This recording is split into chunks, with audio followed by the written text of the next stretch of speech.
Hi friends, welcome back to S P tech Kannada YouTube channel. ವೀಕ್ಷಕರೇ, ಈ ವಿಡಿಯೋದಲ್ಲಿ ತಮಗೆ ಏನು ಮಾಹಿತಿನ ತಿಳಿಸ್ಕೊಡ್ತಿದ್ದೀನಿ ಅಂತಂದರೆ, ಗೃಹಲಕ್ಷ್ಮಿ ಯೋಜನೆಗೆ ಸಂಬಂಧಪಟ್ಟಂತೆ ಬಹಳಷ್ಟು ಜನರು ನಮಗೆ ಕಮೆಂಟ್ಗಳನ್ನು ಮಾಡಿದರು. ಗೃಹಲಕ್ಷ್ಮಿ ಬಗ್ಗೆ ನಮಗೆ ಅಪ್ಡೇಟ್ನ ತಿಳಿಸ್ಕೊಡಿ. ಗೃಹಲಕ್ಷ್ಮಿ 31ನೇ ಕಂತಿನ ನಮಗೆ ಇನ್ನೂ ಕೂಡ ಬಂದಿಲ್ಲ. ಮತ್ತು ಗೃಹಲಕ್ಷ್ಮಿ 32ನೇ ಕಂತಿನ ಹಣನ ಪಡಿತಕ್ಕಂಥವ್ರು ಯಾರೆಲ್ಲ ಒಂದು ವೇಟ್ ಮಾಡ್ತಾ ಇದ್ದೀರಿ, ಮಹಿಳೆಯರು, ಫಲಾನುಭವಿಗಳು, ನಿಮಗೆ ಈ ವಿಡಿಯೋದಲ್ಲಿ ಗುಡ್ ನ್ಯೂಸ್ ಇದೆ ವೀಕ್ಷಕರೇ. 32ನೇ ಕಂತಿನ ಕೂಡ ನಿಮಗೆ ಜಮಾ ಆಗೋಕ್ಕೆ ಪ್ರಾರಂಭ ಆಗಿದೆ. ಇದರೆಲ್ಲದರ ಬಗ್ಗೆಯೂ ಕೂಡ ಕಂಪ್ಲೀಟಾಗಿ ಮಾಹಿತಿನ ತಿಳಿಸ್ಕೊಡ್ತಾ ಇದ್ದೀನಿ. ಮತ್ತು ಜೊತೆಗೆ ಮತ್ತು ಇನ್ನೊಂದು ಇಂಪಾರ್ಟೆಂಟ್ ಆಗಿರ್ತಕ್ಕಂಥ ಮಾಹಿತಿ ಏನಂತಂದರೆ, ಗೃಹ ಜ್ಯೋತಿ ಯೋಜನೆಗೆ ಸಂಬಂಧಪಟ್ಟಂತೆ ಸರ್ಕಾರದ ಕಡೆಯಿಂದ ಅಪ್ಡೇಟ್ ಬಂದಿರುವಂಥದ್ದು. ಅಪ್ಡೇಟ್ನ ತಮಗೆ ತಿಳಿಸ್ಕೊಡ್ತಾ ಇದ್ದೀನಿ. ಜೊತೆಗೆ ಯಾವೆಲ್ಲ ದಾಖಲೆಗಳು ಈ ಒಂದು ಗೃಹ ಜ್ಯೋತಿ ಮರುಪರಿಶೀಲನೆ ನಡೆದಿದೆ, ಗೃಹ ಜ್ಯೋತಿ ಮರುಪರಿಶೀಲನೆಗೆ ಯಾವೆಲ್ಲ ದಾಖಲೆಗಳನ್ನು ನೀವು ಕೊಡಬೇಕು, ಕಡೆಯ ದಿನಾಂಕ ಏನು, ಕೊಡದಿದ್ದರೆ ನಿಮಗೆ ಉಚಿತವೇನು ವಿದ್ಯುತ್ ಇದೆ, ಉಚಿತ ವಿದ್ಯುತ್ ಬಂದ್ ಆಗೋ ಸಾಧ್ಯತೆ ಇದೆ ವೀಕ್ಷಕರೇ. ಬಂದ್ ಆಗುತ್ತೆ ಅಂತ ಸರ್ಕಾರದ ಕಡೆಯಿಂದಲೇ ಮಾಹಿತಿನ ತಿಳಿಸಿರುವಂಥದ್ದು. ಹಾಗಾದರೆ ಈ ಗೃಹ ಜ್ಯೋತಿ ಮರುಪರಿಶೀಲನೆ ಏನಿದೆ, ಮರುಪರಿಶೀಲನೆ ಯಾವ ರೀತಿ ಮಾಡ್ಕೊಳ್ಳೋದು, ಮತ್ತು ಮರುಪರಿಶೀಲನೆ ಮಾಡ್ಕೊಳ್ಳೋದಕ್ಕೆ ಏನೆಲ್ಲ ದಾಖಲೆಗಳನ್ನು ಕೊಡಬೇಕು, ಕಡ್ಡಾಯವಾಗಿ ಯಾವೆಲ್ಲ ದಾಖಲೆಗಳನ್ನು ಸಬ್ಮಿಟ್ ಮಾಡಬೇಕು, ಮತ್ತು ಯಾರೆಲ್ಲ ಬಾಡಿಗೆ ಮನೆಯಲ್ಲಿದ್ದೀರಾ, ಬಾಡಿಗೆ ಮನೆಯಲ್ಲಿದ್ದಂಥವರು ನೀವು ಏನು ಡಾಕ್ಯುಮೆಂಟ್ಸ್ಗಳನ್ನು ಸಬ್ಮಿಟ್ ಮಾಡಬೇಕು, ಏನು KEB ಅಧಿಕಾರಿಗಳು ನಿಮ್ಮ ಒಂದು ಮನೆಗೆ ವೆರಿಫಿಕೇಷನ್ಗೆ ಬರ್ತಾರೆ, ಆವಾಗ ಯಾವೆಲ್ಲ ದಾಖಲೆಗಳನ್ನು ಕೊಡಬೇಕು ಅಂತ ಈ ವಿಡಿಯೋದಲ್ಲಿ ತಮಗೆ ಕಂಪ್ಲೀಟಾಗಿ ಮಾಹಿತಿನ ತಿಳಿಸ್ಕೊಡ್ತಾ ಇದ್ದೀನಿ. ಮತ್ತು ಮರುಪರಿಶೀಲನೆ ಮಾಡಿಸ್ಕೊಳ್ಳೋದಕ್ಕೆ ಕಡೆಯ ದಿನಾಂಕ ಏನು ಅಂತ ಕಂಪ್ಲೀಟಾಗಿ ಮಾಹಿತಿನ ತಿಳಿಸ್ಕೊಡ್ತಾ ಇದ್ದೀನಿ. ಇನ್ನೂ ಯಾರು ನಮ್ಮ ಒಂದು ವಿಡಿಯೋಗೆ ಲೈಕ್ ಮಾಡಿಲ್ಲ ಅಂತಂದರೆ, ವಿಡಿಯೋ ನೋಡುವಂಥ ಪ್ರತಿಯೊಬ್ಬರು ಕೂಡ ತಪ್ಪದೆ ವಿಡಿಯೋಗೆ ಲೈಕ್ ಮಾಡಿ. ವಿಡಿಯೋಗೆ ಲೈಕ್ ಮಾಡಿದ ತಕ್ಷಣ ಹೈಪ್ ಅನ್ನೋ ಆಪ್ಷನ್ ಕೂಡ ಬರುತ್ತೆ, ಅದನ್ನು ಕೂಡ ಕ್ಲಿಕ್ ಮಾಡಿ. ಮತ್ತು ಇನ್ನೂ ಯಾರು ನಮ್ಮ ಯೂಟ್ಯೂಬ್ ಚಾನಲ್ನ ಸಬ್ಸ್ಕ್ರೈಬ್ ಆಗಿಲ್ಲ, ಅಥವಾ ಹೊಸದಾಗಿ ಯಾರಾದರೂ ನಮ್ಮ ಯೂಟ್ಯೂಬ್ ಚಾನಲ್ನ ನೋಡ್ತಾ ಇದ್ರಿ ಅಂತಂದರೆ, ಈ ರೀತಿಯಾಗಿ ಸಬ್ಸ್ಕ್ರೈಬ್ ಅನ್ನೋ ಆಪ್ಷನ್ ಇರುತ್ತೆ, ಸಬ್ಸ್ಕ್ರೈಬ್ ಆಪ್ಷನ್ ಮೇಲೆ ಕ್ಲಿಕ್ ಮಾಡಿ. ಸಬ್ಸ್ಕ್ರೈಬ್ ಆಪ್ಷನ್ ಮೇಲೆ ಕ್ಲಿಕ್ ಮಾಡಿದ ನಂತರ ಮತ್ತೆ ಒಂದು ಸಾರಿ ಸಬ್ಸ್ಕ್ರೈಬ್ ಆಪ್ಷನ್ ಮೇಲೆ ಕ್ಲಿಕ್ ಮಾಡಿ, ಅಲ್ಲಿ ಆಲ್ ಅನ್ನೋ ಆಪ್ಷನ್ನ ಸೆಲೆಕ್ಟ್ ಮಾಡ್ಕೊಳ್ಳಿ. ಈ ರೀತಿ ಮಾಡೋದ್ರಿಂದ ಮುಂದೆ ನಾವು ಯಾವುದೇ ರೀತಿಯಾಗಿರ್ತಕ್ಕಂಥ ಹೊಸ ಮಾಹಿತಿಗಳು, ಹೊಸ ವಿಡಿಯೋಗಳು, ಸಾರ್ವಜನಿಕರಿಗೆ ಉಪಯುಕ್ತವಾಗುವಂಥ ಮಾಹಿತಿಗಳು ನಮ್ಮ ಒಂದು ಯೂಟ್ಯೂಬ್ ಚಾನಲ್ ಮೇಲೆ ವಿಡಿಯೋಗಳನ್ನು ಅಪ್ಲೋಡ್ ಮಾಡಿದರೆ ನಿಮಗೆ ಮೊದಲಿಗೆ ನೋಟಿಫಿಕೇಶನ್ ಬರುತ್ತೆ. ನೋಟಿಫಿಕೇಶನ್ ಕ್ಲಿಕ್ ಮಾಡೋ ಮುಖಾಂತರವಾಗಿ ಹೊಸ ವಿಡಿಯೋಗಳ ನೋಟಿಫಿಕೇಶನ್ ಮೊದಲನೇದಾಗಿ ಪಡೆದುಕೊಳ್ಬೋದು ಅಂತ ಹೇಳ್ತಾ, ಬನ್ನಿ ವೀಕ್ಷಕರೇ, ತಡ ಮಾಡದೆ ವಿಡಿಯೋನ ಶುರು ಮಾಡೋಣ. ವೀಕ್ಷಕರೇ, ಭಾಳಷ್ಟು ಜನರು ನಮಗೆ ಕಮೆಂಟ್ಗಳನ್ನು ಮಾಡ್ತಾಯಿದ್ರು, ಗೃಹಲಕ್ಷ್ಮಿ ಯೋಜನೆ ಬಗ್ಗೆ ನಮಗೆ ಮಾಹಿತಿನ ತಿಳಿಸ್ಕೊಡಿ. ಭಾಳಷ್ಟು ದಿನಗಳಿಂದ ಗೃಹಲಕ್ಷ್ಮಿ ಯೋಜನೆಗೆ ಸಂಬಂಧಪಟ್ಟಂತೆ ಅಪ್ಡೇಟ್ನ ತಿಳಿಸಿರಲಿಲ್ಲ. ಹೀಗಾಗಿ ಕೆಲವೊಂದಿಷ್ಟು ಜನರು ಗೃಹಲಕ್ಷ್ಮಿ 31ನೇ ಕಂತಿನ ನಮಗೆ ಇನ್ನೂ ಕೂಡ ಬಂದಿಲ್ಲ, ಬಿಡುಗಡೆ ಆದರೂ ಕೂಡ ಸರ್ಕಾರದ ಕಡೆಯಿಂದ ನಮಗೆ ಇನ್ನೂ ಕೂಡ ಜಮಾ ಆಗಿಲ್ಲ, ನಮಗೆ ಬರುತ್ತಾ, ಯಾವಾಗ ಬರುತ್ತೆ ಅಂತ ಕೇಳ್ತಾಯಿದ್ರು. ಇದ್ರ ಬಗ್ಗೆ ತಮಗೆ ತಿಳಿಸೋದಾದರೆ ವೀಕ್ಷಕರೇ, ಗೃಹಲಕ್ಷ್ಮಿ 32ನೇ ಕಂತಿನ ಪಡಿತಕ್ಕಂಥ ಫಲಾನುಭವಿಗಳೇನಿದ್ದಾರೆ, ಮತ್ತು ಯಾರೆಲ್ಲ 31ನೇ ಕಂತಿನ ಇನ್ನೂ ಕೂಡ ಬಂದಿಲ್ಲ ಅಂಥವರಿಗೆ ಗುಡ್ ನ್ಯೂಸ್ ಇದೆ. ಮತ್ತು 32ನೇ ಕಂತಿನಕ್ಕಾಗಿ ವೇಟ್ ಮಾಡ್ತಕ್ಕಂಥವ್ರಿಗೂ ಗುಡ್ ನ್ಯೂಸ್ ಇದೆ. ಏನಂದರೆ ವೀಕ್ಷಕರೇ, ಈಗಾಗಲೇ ಸರ್ಕಾರದ ಕಡೆಯಿಂದ ಒಟ್ಟಿಗೆ 4,000 ರೂಪಾಯಿ ಹಣನ ಬಿಡುಗಡೆ ಮಾಡಿರುವಂಥದ್ದು. ಆದರೆ 4,000 ರೂಪಾಯಿ ಹಣ ಬಿಡುಗಡೆ ಮಾಡಿದರೆ ಯಾವ ಹಂತದಲ್ಲಿ ಬಿಡುಗಡೆ ಮಾಡಿದ್ದಾರೆ, ಯಾರಿಗೆಲ್ಲ ಬಿಡುಗಡೆ ಮಾಡಿದ್ದಾರೆ ಅಂತ ನೋಡೋದಾದರೆ, ಗೃಹಲಕ್ಷ್ಮಿ 32ನೇ ಕಂತಿನ ಸರ್ಕಾರದ ಕಡೆಯಿಂದ ಬಿಡುಗಡೆ ಆಗಿದೆ ವೀಕ್ಷಕರೇ. 32ನೇ ಕಂತಿನ ಬಿಡುಗಡೆ ಆಗಿದೆ. 32ನೇ ಕಂತಿನ ಬಿಡುಗಡೆಯಾಗಿ ಬೆಂಗಳೂರು ವಿಭಾಗದಲ್ಲಿರುವಂಥ ಫಲಾನುಭವಿಗಳಿಗೆ ಈಗಾಗಲೇ 32ನೇ ಕಂತಿನ ಕೂಡ ಬಿಡುಗಡೆ ಆಗಿದೆ, ಜಮಾ ಆಗೋಕ್ಕೂ ಕೂಡ ಪ್ರಾರಂಭ ಆಗಿದೆ. ಕೆಲವೊಂದಿಷ್ಟು ಜನರಿಗೆ ಜಮಾನೂ ಕೂಡ ಆಗಿದೆ. ಮತ್ತು 31ನೇ ಕಂತಿನ ಏನು ಬಂದಿರಲಿಲ್ಲ ಫಲಾನುಭವಿಗಳಿಗೆ, ಈಗಾಗಲೇ 31ನೇ ಕಂತಿನ 2 ಹಂತಗಳಲ್ಲಿ ಕಂಪ್ಲೀಟಾಗಿ ಜಮಾ ಆಗಿದೆ. 3ನೇ ಹಂತದಲ್ಲಿ ಬರಬೇಕಾಗಿರುವಂಥ ಹಣನ ಇನ್ನೂ ಕೆಲವೊಂದಿಷ್ಟು ಫಲಾನುಭವಿಗಳಿಗೆ ಹಣನ ಬಂದಿರಲಿಲ್ಲ.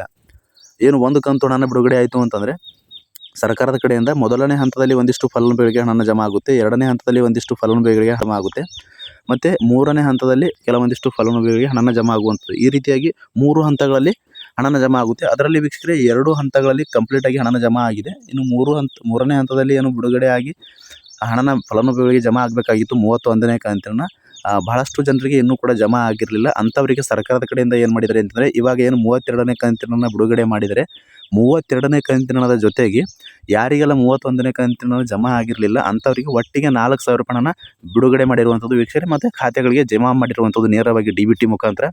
ಹೀಗಾಗಿ ವಿಡಿಯೋ ನೋಡುವಂಥ ಫಲಾನುಭವಿಗಳು ಯಾರಿಗೆಲ್ಲ 4,000 ರೂಪಾಯಿ ಹಣ ಜಮಾ ಆಗಿದೆ, ದಯವಿಟ್ಟು ಕಮೆಂಟ್ ಬಾಕ್ಸಲ್ಲಿ ಕಮೆಂಟ್ ಮಾಡಿ ತಿಳಿಸಿ. ಮತ್ತು 32ನೇ ಕಂತಿನೂ ಕೂಡ ಯಾರಿಗೆಲ್ಲ ಜಮಾ ಆಗಿದೆ, ನೀವು ಕೂಡ ಕಮೆಂಟ್ ಮೂಲಕ ಮಾಹಿತಿನ ತಿಳಿಸ್ಕೊಡಿ. ಮತ್ತು ಇನ್ನೂ ಕೂಡ 32ನೇ ಕಂತಿನ ಯಾರಿಗೆಲ್ಲ ಬಂದಿಲ್ಲ ವೀಕ್ಷಕರೇ, ಈಗಾಗಲೇ 32ನೇ ಕಂತಿನ ಬಿಡುಗಡೆ ಪ್ರಾರಂಭ ಆಗಿದೆ. ನಿಮಗೆ ಇನ್ನೂ ಕೂಡ ಬಂದಿಲ್ಲ ಅಂತಂದರೆ ಯಾವುದೇ ರೀತಿಯಾಗಿರ್ತಕ್ಕಂಥ ಗಾಬರಿ ಪಡ್ಕೊಳ್ಳೋ ಅವಶ್ಯಕತೆ ಇಲ್ಲ. ಖಂಡಿತವಾಗಿಯೂ ನಿಮಗೆ 32ನೇ ಕಂತಿನ ಬರುತ್ತೆ, ವೇಟ್ ಮಾಡಿ. ಇನ್ನೂ ಒಂದು ವಾರದ ಒಳಗಾಗಿ ಕಂಪ್ಲೀಟಾಗಿ ಹಣನ ಜಮಾ ಆಗುತ್ತೆ ವೀಕ್ಷಕರೇ.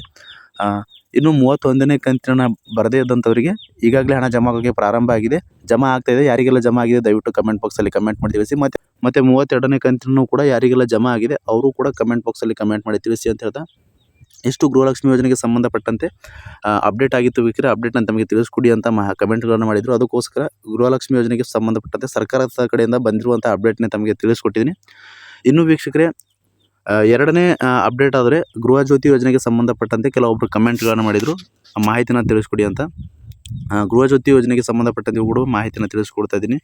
ವೀಕ್ಷಕರೇ, ಗೃಹಜ್ಯೋತಿ ಯೋಜನೆಗೆ ಸಂಬಂಧಪಟ್ಟಂತೆ ಫಲಾನುಭವಿಗಳು ನಮಗೆ ಕಮೆಂಟ್ಗಳನ್ನು ಮಾಡ್ತಾಯಿದ್ರು. ಗೃಹಜ್ಯೋತಿ ಯೋಜನೆಗೆ ಅರ್ಜಿ ಮರುಪರಿಶೀಲನೆ ಮಾಡಬೇಕು ಅಂತಂದರೆ ಕಡೆಯ ದಿನಾಂಕ ಏನಿದೆ, ಕೊನೆಯ ದಿನಾಂಕ ಏನಿದೆ ಅಂತ ಕೇಳ್ತಾಯಿದ್ರು. ಮತ್ತು ಗೃಹಜ್ಯೋತಿ ಮರುಪರಿಶೀಲನೆ ಮಾಡಬೇಕು ಅಂತಂದರೆ ಯಾವೆಲ್ಲ ದಾಖಲೆಗಳನ್ನು ಕೊಡಬೇಕು, ಇನ್ನೂ ಕೂಡ ನಮ್ಮ ಒಂದು ಮನೆಗೆ KV ಅವರು ಬಂದಿಲ್ಲ, ನಾವೇನು ಮಾಡಬೇಕು ಅಂತ ಕೇಳ್ತಾಯಿದ್ರು.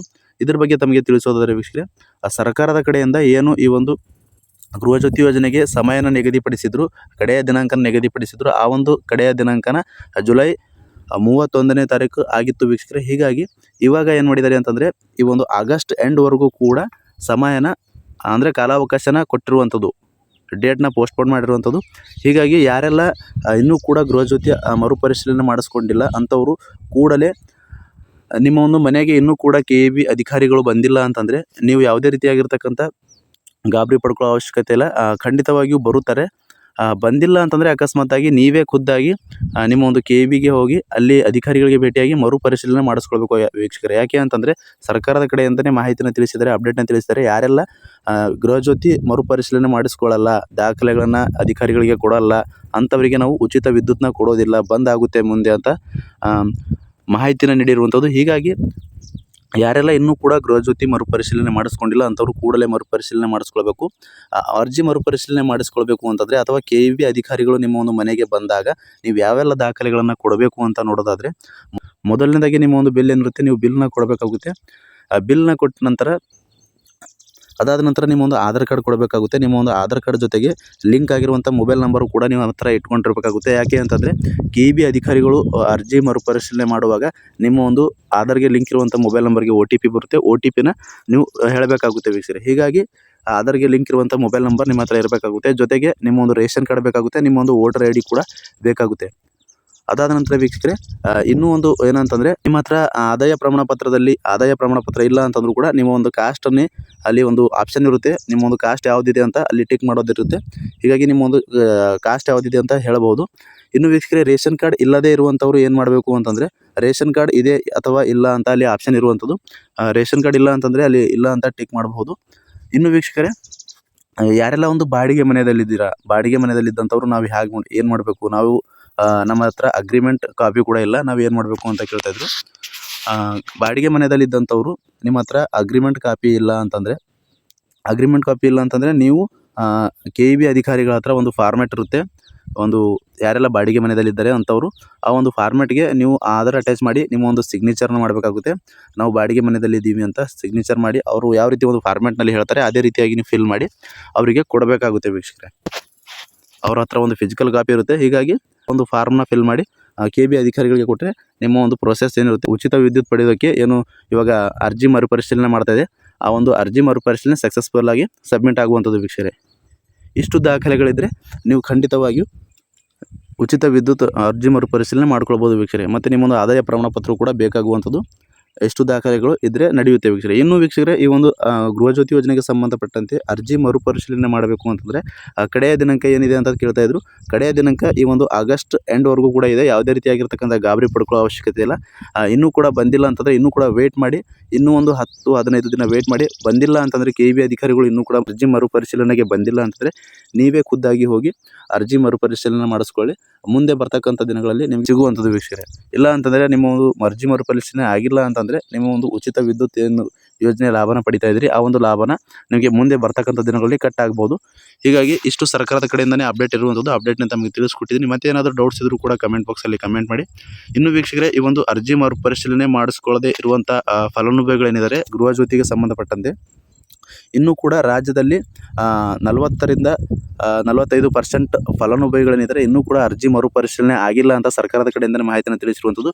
ಕೇವಲ ಒಂದು 50ರಿಂದ 60% ಫಲಾನುಭವಿಗಳೇನಿದ್ದಾರೆ ಗೃಹಜ್ಯೋತಿ ಫಲಾನುಭವಿಗಳು ಡಾಕ್ಯುಮೆಂಟ್ ವೆರಿಫಿಕೇಷನ್ ಆಗಿದೆ ಮತ್ತು ಅರ್ಜಿ ಮರುಪರಿಶೀಲನೆ ಆಗಿದೆ ಅಂತ ಮಾಹಿತಿಯನ್ನು ಸರ್ಕಾರದ ಕಡೆಯಿಂದ ತಿಳಿಸಿರುವಂಥದ್ದು. ಹೀಗಾಗಿ ಆದಷ್ಟು ಬೇಗನೆ ಈ ಒಂದು ಅರ್ಜಿ ಮರುಪರಿಶೀಲನೆ ಮಾಡಿಸ್ಕೊಳ್ಬೇಕು ಅಂತ ಸೂಚನೆಯನ್ನು ಕೊಟ್ಟಿರುವಂಥದ್ದು, ಈ ಒಂದು ಗಡುವನ್ನು ಕೊಟ್ಟಿರುವಂಥದ್ದು. ಅದರೊಳಗಾಗಿ ಎಲ್ಲರೂ ಕೂಡ ಮಾಡಿಸ್ಕೊಳ್ಳಿ ಅಂತ ಹೇಳ್ತಾ ಇಷ್ಟು 2 ಯೋಜನೆಗಳ ಬಗ್ಗೆ ಅಪ್ಡೇಟ್ ಆಗಿತ್ತು ವೀಕ್ಷಕರೇ ಸರ್ಕಾರದ ಕಡೆಯಿಂದ. ಗೃಹಲಕ್ಷ್ಮಿ ಯೋಜನೆಗೆ ಸಂಬಂಧಪಟ್ಟಂತೆ ಮತ್ತು ಗೃಹಜ್ಯೋತಿ ಯೋಜನೆಗೆ ಸಂಬಂಧಪಟ್ಟಂತೆ ಈ 2 ಅಪ್ಡೇಟ್ನು ಕೂಡ ಕಂಪ್ಲೀಟಾಗಿ ಮಾಹಿತಿಯನ್ನು ತಿಳಿಸ್ಕೊಟ್ಟಿದ್ದೀನಿ. ಮತ್ತೇನಾದರೂ ಡೌಟ್ಸ್ ಇದ್ದರೂ ಕೂಡ ಕಮೆಂಟ್ ಬಾಕ್ಸಲ್ಲಿ ಕಮೆಂಟ್ ಮಾಡಿ. ಅಂತಹ ಕಮೆಂಟ್ಗಳನ್ನು ಆದಷ್ಟು ರಿಪ್ಲೈ ಮಾಡೋದಕ್ಕೆ ಪ್ರಯತ್ನ ಮಾಡ್ತೀನಿ ಅಂತ ಹೇಳ್ತಾ ಫ್ರಮ್ ಬಿಗಿನಿಂಗಿಂದ ಎಂಡ್ವರೆಗೂ ಈ ಒಂದು ವಿಡಿಯೋನ ಮಿಸ್ ಮಾಡದೆ ಕಡೆ ತನಕ ವಾಚ್ ಮಾಡಿದಂಥ ಪ್ರತಿಯೊಬ್ಬರಿಗೂ ಕೂಡ ಹೃದಯಪೂರ್ವಕ ಧನ್ಯವಾದಗಳು ಸ್ನೇಹಿತರೆ. ಮತ್ತೆ ಇದೇ ರೀತಿಯಾಗಿರ್ತಕ್ಕಂಥ ಮಾಹಿತಿಯೊಂದಿಗೆ ಭೇಟಿ ಆಗ್ತಿರೋಣ. ಅಲ್ಲಿವರೆಗೂ ನಮಸ್ಕಾರ.